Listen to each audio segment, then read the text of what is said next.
Hi, and welcome to episode 93 of the Heartland Knits podcast. My name is Vicki, but you can find me as Heartland Knits on Ravelry and Instagram. And today is Sunday, February 1st, 2015. I want to celebrate and say, yay! 1 month of winter is over with. Though February might be short in days, but it always is really when winter kind of hits. It can be so cold and have so much snow. We're getting kind of snow today. I don't think we got a lot in inches, but it's really windy and it's just blowing around and making really big drifts. So this is the kind of day where you get to just be happy to stay home and knit. I just have a couple things to show you this week. So it is going to be a shorter show than last week.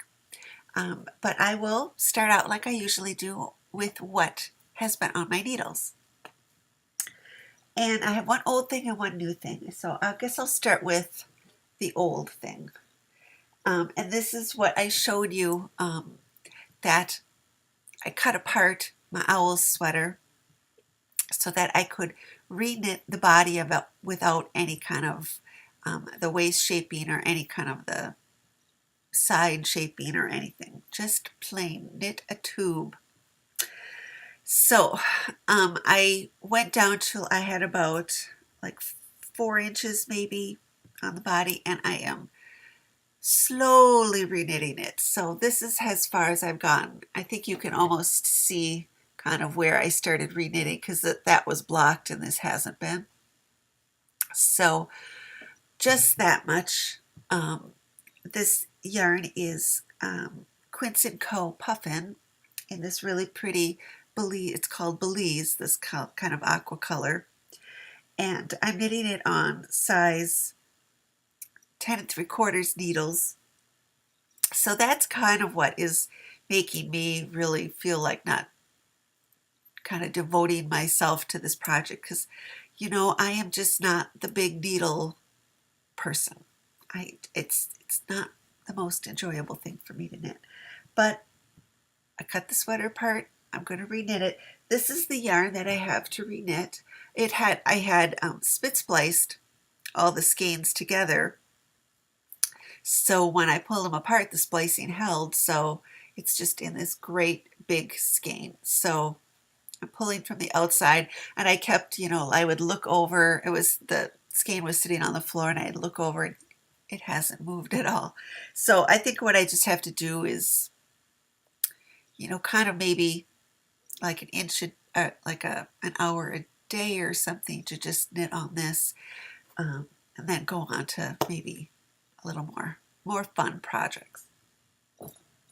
So because this was there was one whole day this week that I had kind of finished one project, and this kind of what was left there that I wanted to get working on, and I stared at it all day long. I just didn't want to knit on it.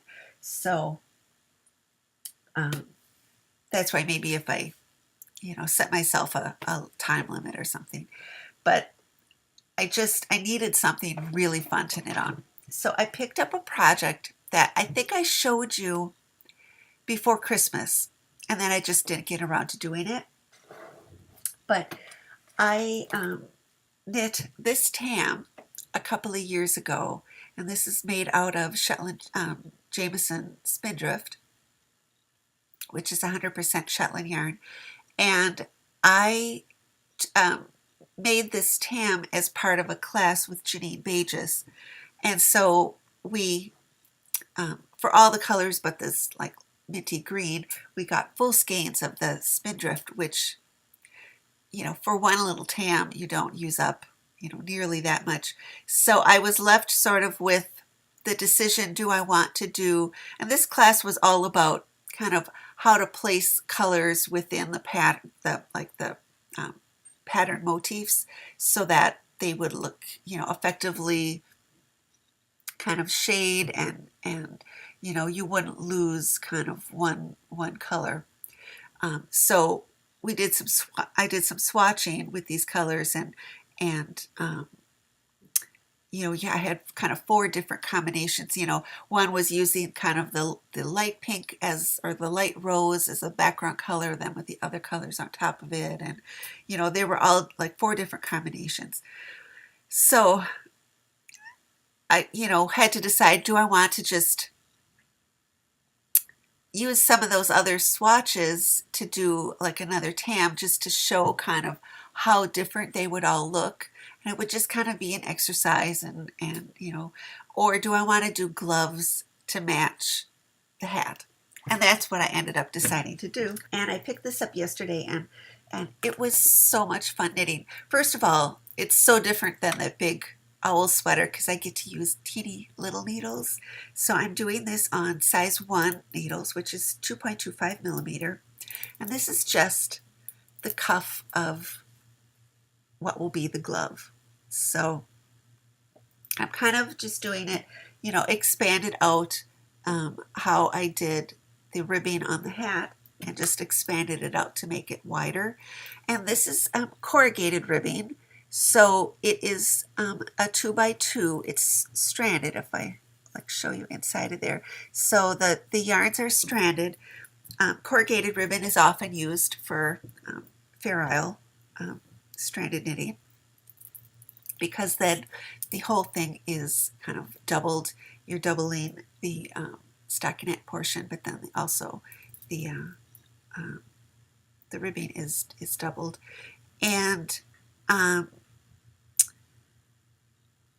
it is, the one thing about it is this is 2x2 ribbing, and if I like pull on it, you can see it's not nearly as stretchy as like a one you know, yarn 2x2 ribbing.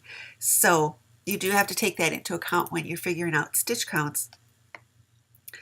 And I did one thing on this that I thought I would show you, and that is when I started, so I cast on with this dark wine color, and then I did one round with knit 1 purl 1 ribbing. And then I wanted to change it to knit 2 purl 2. I did that one round of knit 1 purl 1, and that kind of keeps it from rolling a little bit. I also did a German twisted cast on, which also keeps it from rolling, because sometimes this corrugated rib will roll a little bit. And then I also, to keep this like line, like right here where you start the second color, to keep that really nice and sharp, the first round, instead of doing knit 2 purl 2 with, you know, knit 2 of the wine color, knit 2 or purl 2 of the kind of tan taupey color, I did knit 2 and knit 2. So instead of knit 2 purl 2, I knit all the stitches, but I just alternated the colors. And what that does is prevents the new color that you're using from getting a little blip of that color when you switch it to purl. So I can show you on this one.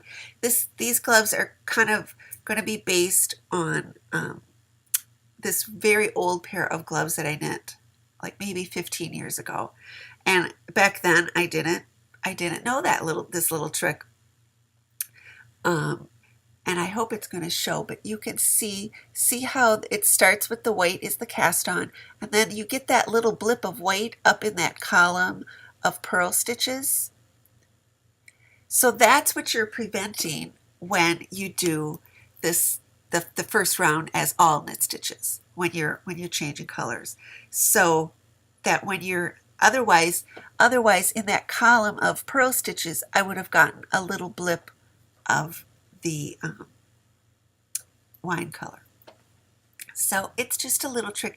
It's not going to make any difference, to most people. It just makes it like a nice kind of cleaner transition. And I don't know. It's a little thing, but it makes me happy. So I'm going to go on and And this is part of like the reason why I wanted to like I gotta sit down and record so that I can start knitting the hand part of my gloves. So that is what's on my needles. And you might notice that there is one project missing, and that is off the needles. So I have that to show you. I would have put it on. It's still just slightly damp, so I didn't want to wear it, but I can hold it up for you. And this is the sweater that I have been working on the last couple weeks, the Entangled Vines out of Sun Valley Fibers MCN worsted. And this was the yarn that I ripped out of a different sweater that I knit last year and reknit. So this is the finished sweater, and it's got these really pretty cable pattern down this sleeve here. I can get it to show up. There we go. I am so glad I ripped it out. It was worth it. Absolutely worth it. I know some people won't think it's worth it, but I don't. It was suggested to me that I should just kind of find somebody to give it to, and then have them buy new yarn for me to knit a sweater. But like really, I don't have kind of anybody to do that with. So it meant that I had like kind of smaller pieces of yarn that I had to, work in, and there were more ends to work in, but I don't care. I am so glad. I think I'm going to wear this much, much, much more. And then in the back, it's just stockinette. I made it maybe an inch longer than the pattern called for, and it's got like true 3/4 length sleeves, like kind of where mine are pushed up to. I might have liked to make them long sleeves, but I ended up with all the little ends of yarn. I had maybe a half a skein left of the original yarn that I didn't use in the first sweater, and I used that yarn for all the button bands and the neck band, just because I didn't want to have to be, dealing with small ends in those places. So I had kind of all the smallest pieces, because that's what the first sweater was knitted pieces, and I had alternated the skeins. So some of the pieces of yarn that I had were pretty small. So I might have been able to eke out, going down to long sleeves, but I don't think that I would have had enough. It might have gotten down to like bracelet length, which is the one length of sleeve that I just don't like, because I either want them to be long or I want them to be 3/4, or elbow is fine too. But that bracelet length, I just feel it always looks like, you didn't measure right, that your sweater isn't long enough. And in commercial sweaters and stuff, that was like always the thing. I wanted the sleeves long enough, that I didn't want them to be short. So I hate bracelet length sleeves. So I stayed and I did 3/4 length. I did change the shaping. I think I talked about that last week. I did it straight until I finished the end of the cable, and then I did decrease. I think it's going to show. I did decrease to make it like tight around my forearm. And I did make a mistake, that I went down one extra cable than I was supposed to, because I was working on the sleeve at the retreat last weekend. It was supposed to just have like 3 cable patterns, but I repeated this one twice and then did this because they decreased in size. Each one is a little bit smaller. Well, this one was the same, and then I did the smaller one. I just did that on the other sleeve too. That didn't bother me. but I didn't realize it until I got home. I was looking at the other, started the second sleeve, and I thought, oh, I did an extra one. Well, so I just did it there. And then I did, there's one more button. I did the buttonholes a little bit differently. I instead of, the pattern called for them just to be evenly, spaced all the way down. And instead of doing that, I did them kind of closer together and then just finished it. There's one more here. And they hit kind of like right there. I don't know. I just thought it made it look a little less sort of, I don't know, not really old-fashioned, but, just a little bit more modern, I guess. So, and the buttons are kind of a etched mother of pearl. I bought these, it was either last year or the year before at Madrona, because they're from, what's it called? Blackwater Abbey. But anyway, I am very, very happy that I reknit it. I think I'm going to get a lot more wear out of it. And look at it, like practically matches what I'm wearing. So I think I'm going to get a lot more wear out of it than I would of the first sweater. So in spinning, I don't have something to actually show you that I'm going to, that I have spun, but it's something that I am going to spin in the next couple weeks, because I think I've shown it before on the podcast, but years ago I got this bundle of, they're called baby cakes, and they're just small little bats in these like fun colors. They've got, you can't really tell, oh yeah, you can, there's like sparkle and there's all kinds of stuff in there. And these were from, I want to say 2008, might be 2009, but they came from Loop. Before Steph at Loop did the bullseye bumps, the kind of gradient bumps that she does now, she made kind of big art bats, and she spun really cool like art yarn.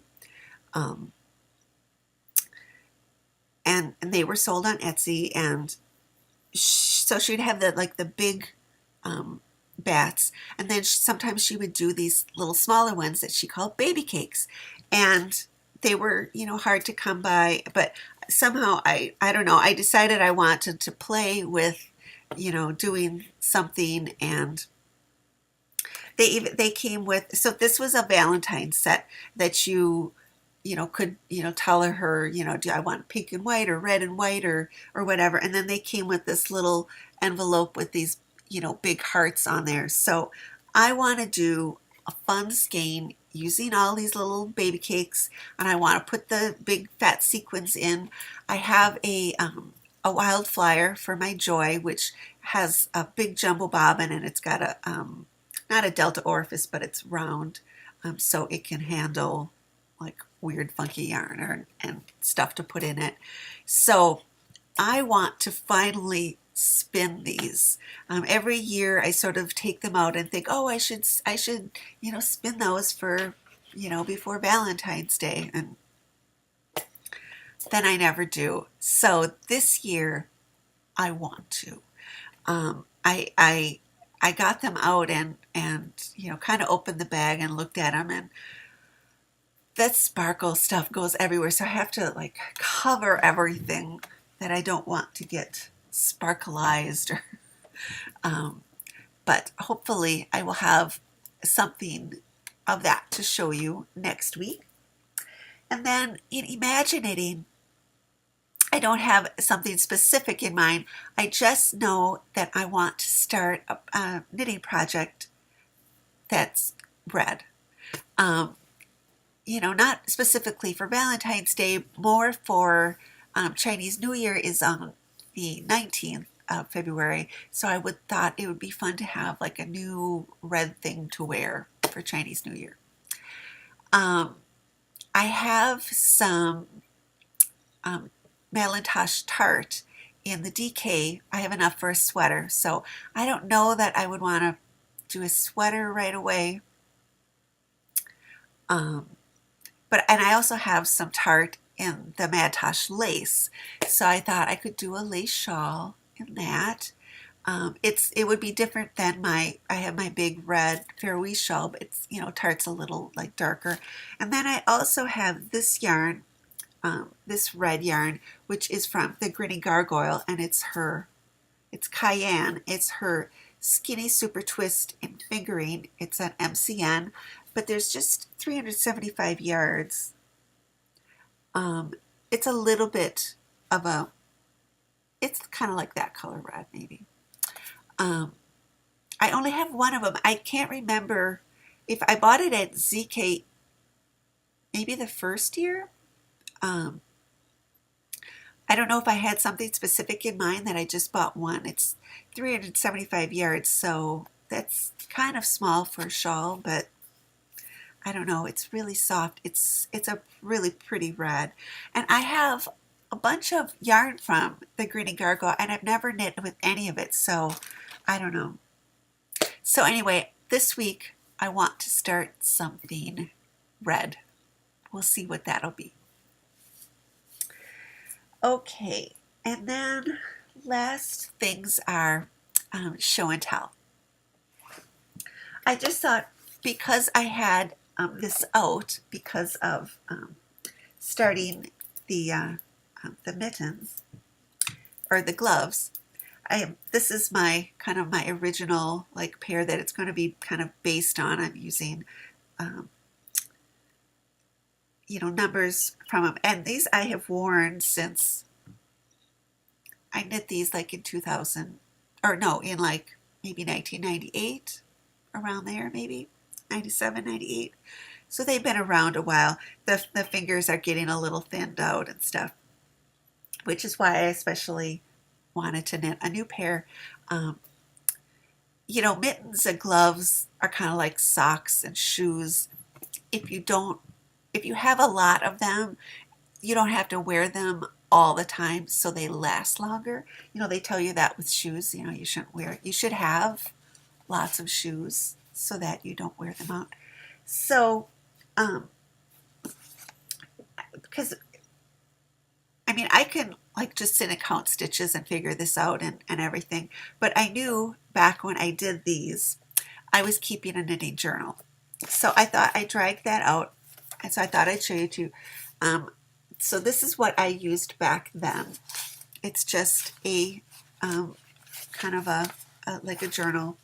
I've got all kinds of stuff in the front I'm going to take out.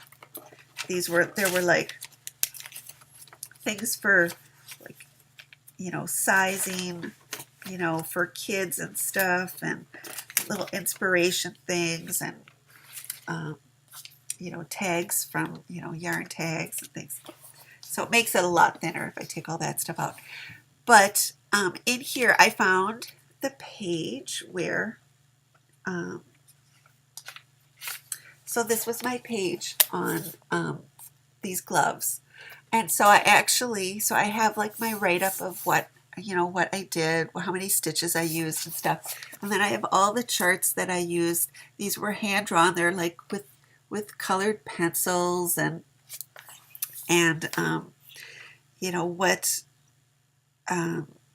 what the color numbers were and everything. So I used to take very, very good notes of things that I was kind of just making up.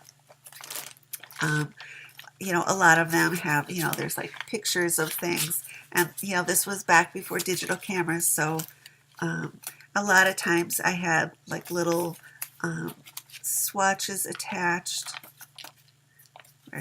Here's like one I did like I made up a little tatting pattern, so that I had a little piece of that there. For a while I was really into putting, tatting on all kinds of stuff. And a lot of times I would put actual swatches. I'm looking for, most of these have charts. Like here, like it's like a little, like the little swatch that I did. I would, put that in, and there would be like ball bands, and So so this was like all the, like the little projects that I did, and most of them were charted or they were just like written up. So this was my original little knitting journal that I did back kind of in the 90s.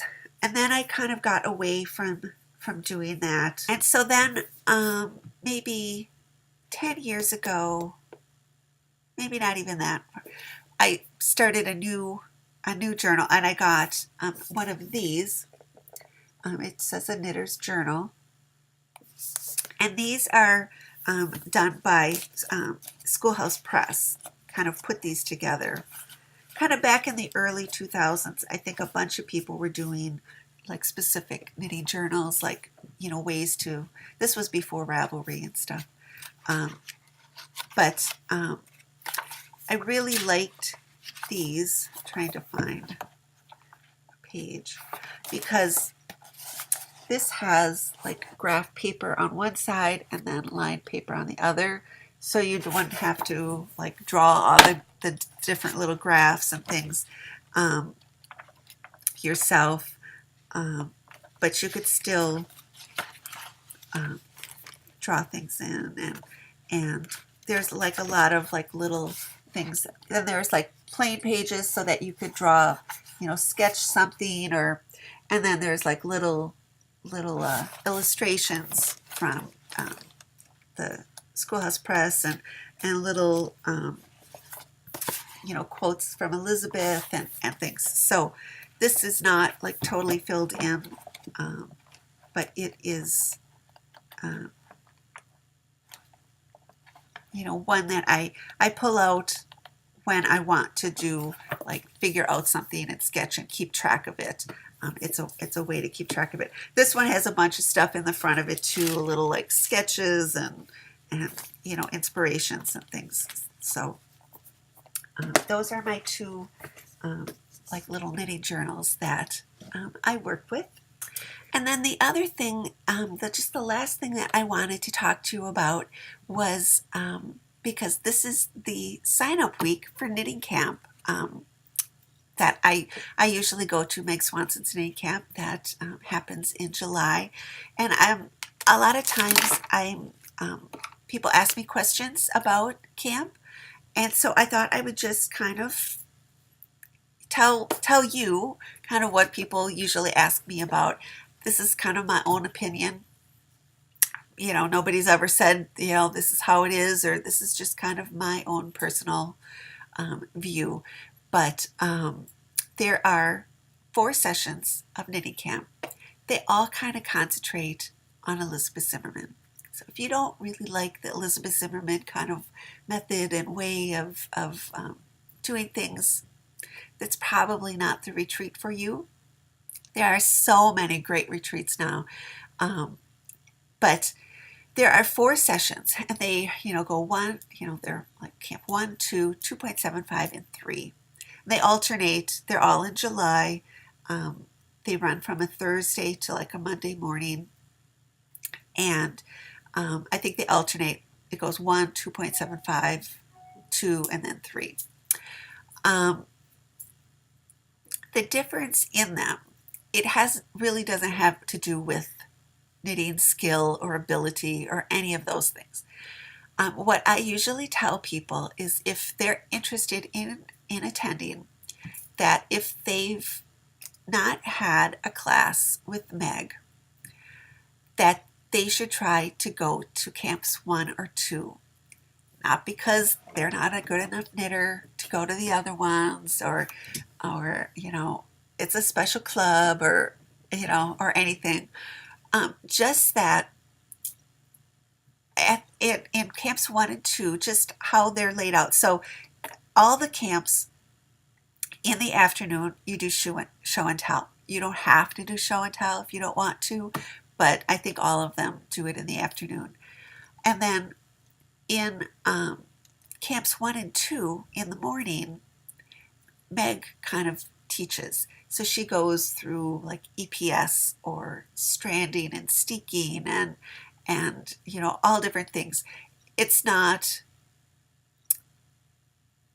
they're always open for questions, so that if you have questions, whatever, like you want to ask, they're always open to questions. And Amy is there and Heather's there, and um, but you get actually like Meg teaching. So if you've never had that experience, it's really one that you don't want to miss out on, um, because it's really, she's a really great teacher. And it's just, and you could say, well, I can read the books and learn the stuff. Yeah, but I know when I went the first time, I got stuff out of those, and I had read all her book, all the books, you know, before that. So 2.75 and 3, what we do in the morning is, people are encouraged to write down questions, and then they're all put in a little basket. And then, Meg comes in and she kind of reaches from the basket and talks about whatever has been asked. It can be something very, very specific that somebody wants answered, or it can be like a big, broad question. And then, she kind of says, well, what do you think? If it's a question about lace, she might, call on, some of the lace knitters might have an opinion, and everybody kind of, it's more of a discussion. And we also do kind of mini workshops where if people kind of unvet something, or they have something that they want to show specifically, they might arrange beforehand to do. It doesn't necessarily have to be about knitting.